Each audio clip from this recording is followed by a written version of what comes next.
देखाउँछ है त अलिकति ठुलो प्लान्टमा हामीले चाहिँ अब अलिकति नजिक आएर हेर्नुभयो भने सजिलो हुन्छ अलिकति हैन उता त यसमा चाहिँ हामीले अब यसरी बीचमा चाहिँ काट्छौँ हामीले माथिको भाग हाल्नु पर्यो सबैले रुट स्टकको चाहिँ यसरी बीचमा काटिसकेपछि मैले बाहिर निकालेर देखाइदिन्छु यसको चाहिँ हामीले ठ्याक्क एक ब्लेड जति यो चाहिँ हामीले यो सुरुमा हामीले खासमा अब टेक्निकली चाहिँ गर्नुपर्ने 3 औँला जति माथि चाहिँ गर्नुपर्ने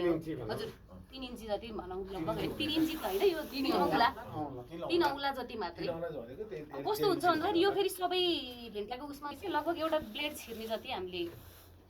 स्लिट बनाउँछौँ हामीले यसरी बिचबाट काट्ने आधा ब्लेड भयो है यो चाहिँ रुट स्टक भयो अब सायनलाई पनि त्यसरी नै काट्छौँ हामीले यही साइज बराबरको लिनु पर्छ हजुर हजुर यही साइज यही मोटाइ बराबरको लगभग अब यो लियौँ भने यसरी साइजबाट काट्ने अब यसमा चाहिँ हामीले यो पातहरू चाहिँ फाल्छौँ किन भन्दाखेरि चाहिँ यसलाई काटिसकेपछि कस्तो हुन्छ यसलाई स्ट्रेस छ अब यसमा यति धेरै पात छ भने चाहिँ के हुन्छ भन्दाखेरि यसले चाहिँ खाना बनाउनको लागि चाहिँ धेरै एनर्जी युज गर्छ क्या धेरै शक्ति अब काटिसकेपछि त धेरै सबै शक्ति त यहाँ हिल हुनलाई लाग्नु पर्यो सन्चो हुनलाई लाग्नु पर्यो नि त त्यही भएर चाहिँ हामीले यसको यो ठुलो भएको पातहरूलाई फाल्छौँ बिचमा आएर त्यो मेनलाई चाहिँ राख्छौँ बिचमा आएको यो मेनलाई अरू सबैलाई चाहिँ हामीले काटेर हालिदिन्छौँ हजुर 2 अथवा 3 टा पात मात्रै राख्छ हजुर यो बिचको 2 वटा जुन मेन आइरहेको छ त्यो टुप्पीलाई मात्रै राख्छ पछि आएको काम बाँकी राख्ने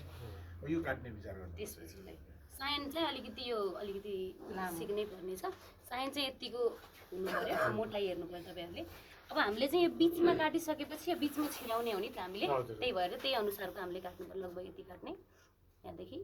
काट्दाखेरि चाहिँ हजुरहरूले यो छाला अलिकति तासेर यताबाट जसरी काट्नुहुन्छ यताबाट पनि त्यसरी नै काट्नु पर्यो किसिममा काट्नु पर्यो हजुर त्यसरी काट्ने यो काटेको तासेको अलिकति लामो भयो त्यहाँ थोरै भए पनि केही फरक पर्दैन बढी चाहिँ नभन्ने त्यसलाई थोरै भए पनि केही फरक पर्दैन यसरी चाहिँ च्याप्पा हुन्छ यसरी बस्छ है अब यस्तो हुन्छ फेरि यसरी सधैँ बस्दैन फेरि हजुरले चाहिँ यसको र यसको साइज मिलाउनु भएन भने यसको मोटा जुन हुन्छ यसको मोटोपन अथवा यसको साइज मिलाउनु भएन भने यसरी फेरि झ्याप्पा बस्दैन त्यही भएर चाहिँ यो कुरा ध्यान दिनु पर्यो अनि यो ताछेको भाग चाहिँ पुरै भित्र हुनु पर्यो बाहिर देखिनु भएन हजुर त्यो भएर चाहिँ त्यो तासेको चाहिँ थोरै भए पनि केही फरक पर्दैन यसलाई चाहिँ पहिला तन्काउने यसरी नै यो भनेको यो टाँस्नु पनि पर्दैन आफै अडिन्छ कि यसरी हुन्छ यसरी चाहिँ हामीले ठ्याक्क भाग छोपिने गरी यसरी छोपिने गरी लाउने आइसकेपछि यसरी बेच्ने पनि भयो यो केवल पछि निकाल्न पर्ने आवश्यक पर्छ पर्दैन यो आफै यो फुल्दै आउँछ यो आफै तन्किँदै आउने तन्केर अनि चुलिन्छ यसलाई केही औषधि सौषधि केही लाउनु परेन यति भयो बिचमा यसरी हामीले यसरी पारेर काटेछौँ नि त्यसो भएपछि ठ्याक्क च्याप्पा हुने गरी यसरी लगाइदिने जोइन्टमा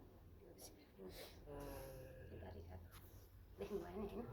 यो भनेको चाहिँ हामीले यसलाई क्लेफ्ट भन्छौँ तल गर्दा चाहिँ हामीले कसरी गर्छौँ भन्दाखेरि यसरी यसरी तास्दिने तलबाट माथि हजुर तास्ने यसरी चाहिँ तास्नु पर्यो हजुर त्यसरी अप्ठ्यारो अब नजानेको भने सुरुमा चाहिँ त्यो अघि गरे जस्तै पहिला सिधा हजुर काटिसकेपछि तासेपछि हो त्यसरी गर्दा पनि हुन्छ त्यो किन यो चाहिँ जान्ने भएर यसरी भयो सुरुमा गर्ने चाहिँ सुरुमा त हात पर्दैन पहिला चाहिँ यो काटेर फाल्ने सहिलो भएपछि आफूले अन्डाइहरू कति चाहिन्छ जान्ने भएर यो भयो त्यसपछि चाहिँ हामीले सुरुमा पहिला चाहिँ क्लिप लगाउँछौँ यसरी ठ्याक्क यता साइडमा जतापट्टि काटिरहेको छ त्यसलाई चाहिँ साइड पार्ने गरी क्लिप लगाउने आधा ठ्याक्क आधा हुने गरी किनकि आधा रुट स्टक भएपछि माथिबाट आधा त सायन हाल्नु पर्यो त्यसपछि चाहिँ ठ्याक्क यसको साइज अनुसारको अब हामीले सायन काट्छौँ यसको सायन भनेको चाहिँ यो हाम्रो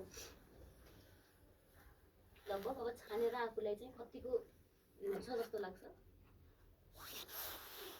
यसलाई जसरी यसलाई काटेको छौँ यसलाई ठ्याक्क त्यसरी नै काट्नु पर्यो यसमा पनि कस्तो हुन्छ भने अघि जस्तै त्यसमा काटेको साइज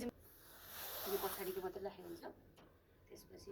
कसैले त्यो राखिसके जोडिसकेपछि काट्ने गर्छ कि त्यसै नगर्ने पहिले काट्ने त्यो बेला त्यो हलिने पनि हलिने भयो वेट पनि बढी अब यसपछि चाहिँ हजुरहरूले माथिबाट छिराउने मात्रै काम भयो यसलाई के गर्नु पर्दैन केही नै गर्नु पर्यो हेर्नु त ठ्याक्क जोइन मिलाइदिएर हैन हजुर जोइन मिलाउने मात्रै सिधै सपोर्टिङ चाहिदैन त्यसलाई सपोर्टिङ चाहिदैन यो सिलिकन ट्युबमा चाहिँ सपोर्टिङ चाहिदैन यस्तो हुन्छ अब कस्तो हुन्छ भन्दाखेरि पहिले यसो छ हैन यसमा चाहिँ एउटा राखेपछि अर्को राखेपछि जोडिहाल्यो यो भन्दा अलिकति मोटो खालको भयो भने त यो